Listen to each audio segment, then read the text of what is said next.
8 तक की छात्रवृत्ति आपने खत्म कर दिया।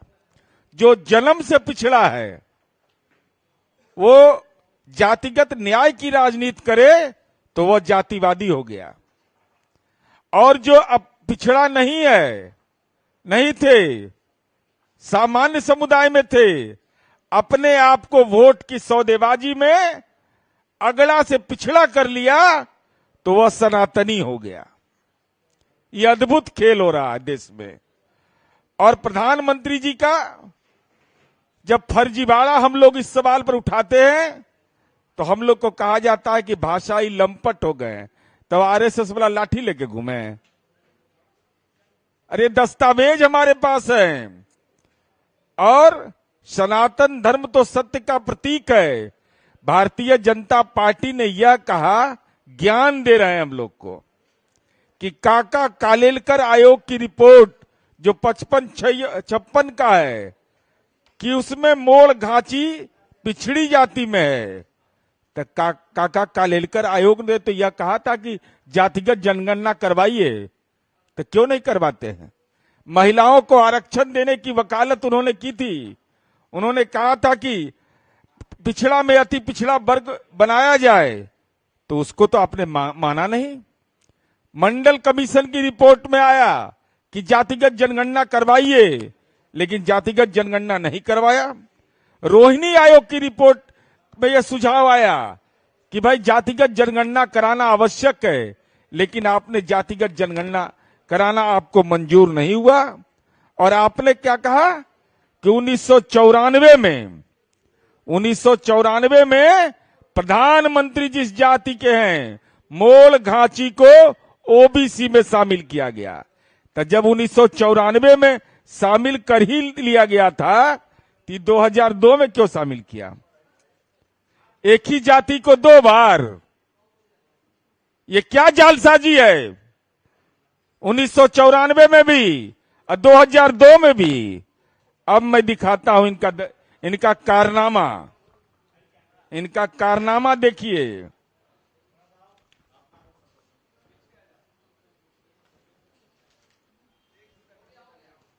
मैं दिखा रहा हूं, दोनों दस्तावेज मेरे पास हैं। ये गुजराती में है ये ऑर्डर, और ये हिंदी में है ये गुजराती में। ऐसा नहीं कि आपकी जागीर है गुजरात का परिपत्र हम लोग को भी मिल जाता है, और ये हिंदी में है।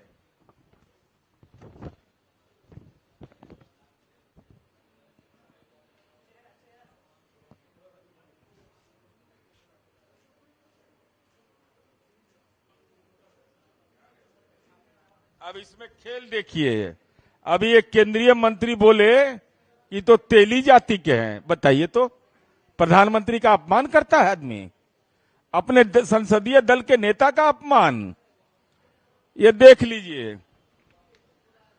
घाची मुस्लिम, तेली अलग बिरादरी है, मोड़ घाची अलग है, तेली राठौड़ अलग है, तेली अलग बिरादरी है, और कह रहे हैं प्रधानमंत्री तेली जाति के हैं। बताइए तो, प्रधानमंत्री का ही अपमान बीजेपी के नेता कर रहे हैं। उनकी जाति है मोड़ घाची और उनके बारे में बोल रहे हैं कि तेली है ये। बताइए ये कहां से ले आए? और हम मोड़ घाची के इतिहास को भी बताना चाहते हैं। यह जानना बहुत जरूरी है। यह 1931 की जनगणना का है, 1931 का सेंसस, जो लास्ट जातिगत जनगणना हुआ, उस जातिगत जनगणना के बारे में जानिए। हिंदू घाची और मुस्लिम घाची 2 सामाजिक समूह गुजरात में होते थे।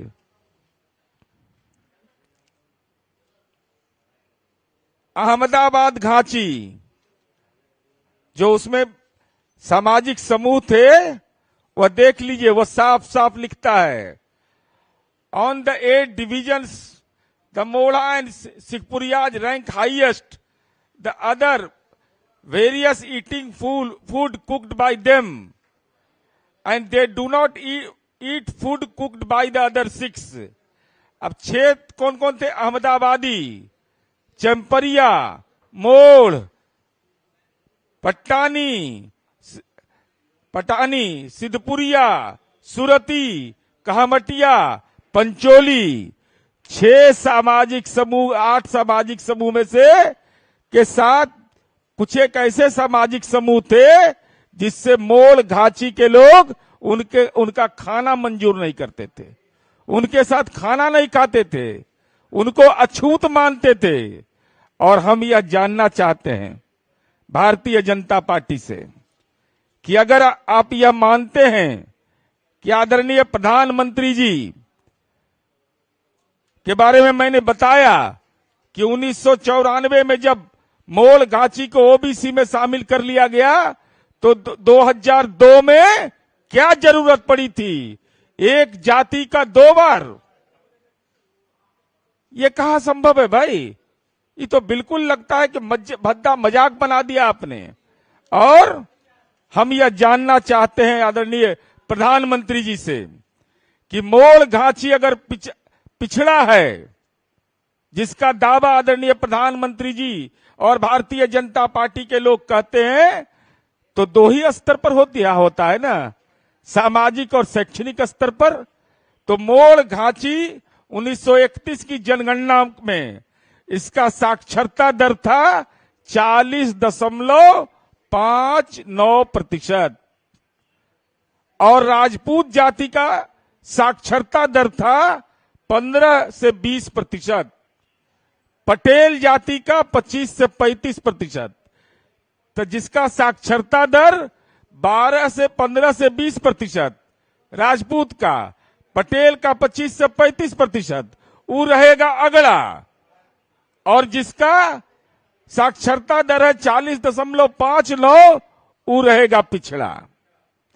ये कहां का पैमाना है आदरणीय नरेंद्र मोदी जी? यह साफ साफ बताइए। चूंकि 1931 की जनगणना के बाद देश में कोई जनगणना नहीं हुआ, तो कौन सी वो रिपोर्ट है जिस रिपोर्ट के आधार पर आपने पिछड़ा समुदाय में इसको जारी करने का नोटिफिकेशन जारी कर दिया? और साथ ही साथ हम यह जानना चाहते हैं, आपने तो उत्तर प्रदेश के कन्नौज में कहा, जो मैंने वीडियो दिखाया था, कि हम पिछड़ा नहीं, पिछड़ा के बेटा हैं, हम अति पिछड़ा हैं। तो हम यह जानना चाहते हैं कि जब गुजरात में अति पिछड़ा समुदाय ही नहीं है, उसका वर्गीकरण नहीं हुआ, काका कालेलकर आयोग की रिपोर्ट के समय भी यह सुझाव दिया गया था, तो आप अति पिछड़ा कैसे हो गए? अब हम यह जानना चाहते हैं, मोदी जी और भारतीय जनता पार्टी में अगर दम है तो हम चुनौती दे रहे हैं कि अगर हिम्मत है, हमारे आरोप अगर गलत हैं, जो दस्तावेज की बुनियाद पर है, सारा दस्तावेज मेरे पास है, हिम्मत है तो कानूनी कार्रवाई करो हम पर। है कलेजा में दम तो हिम्मत है तो कानूनी कार्रवाई करो कि हम गलत आरोप लगा रहे हैं, और जातिगत सर्वे देश के अंदर करवाओ। जातिगत जनगणना जब हो जाएगा तो आपके राजनीति का फरेब का भी उद्घाटित हो जाएगा। इसीलिए भारतीय जनता पार्टी जातिगत जनगणना नहीं कराना चाहती है राष्ट्रीय स्तर पर, चूंकि उस बात का एहसास है कि हमारे संसदीय दल के नेता ने मोड़ घाची जाति, जिसका साक्षरता दर 1931 की जनगणना में 40% से ज्यादा था, जिसको अगली जाति था, जिसका साक्षरता दर कम था, उसको अगला में रहने दिया, और जिसका साक्षरता दर ज्यादा था उसको पिछड़ा में शामिल कर लिया, वोट की सौदागरी करने के कारण। इसलिए हम यह कहना चाहते हैं कि आप जल्द से जल्द, हिम्मत अगर है आप में, अगर हमारे आरोप हैं और आरोप अगर गलत है तो कानूनी कार्रवाई करिए, अन्यथा देश के अंदर जातिगत जनगणना करवाइए, जिससे दूध का दूध और पानी का पानी हो जाएगा।